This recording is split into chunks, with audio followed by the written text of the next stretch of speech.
It's not always great, but at the same time, like that's the level.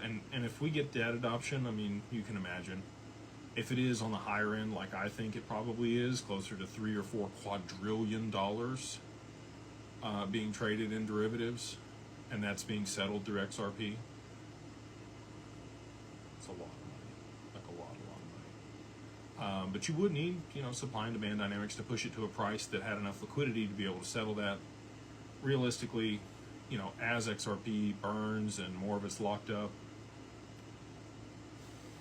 $10, $50, $100,000 XRP could be viable.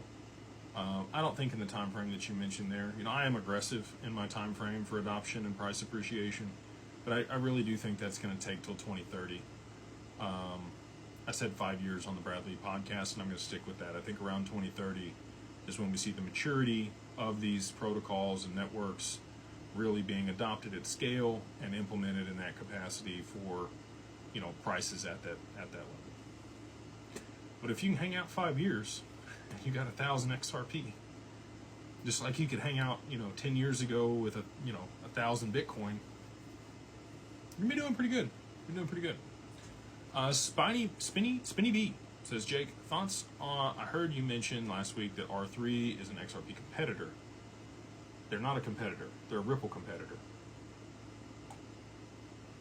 If so, are you concerned about that? Thanks so much.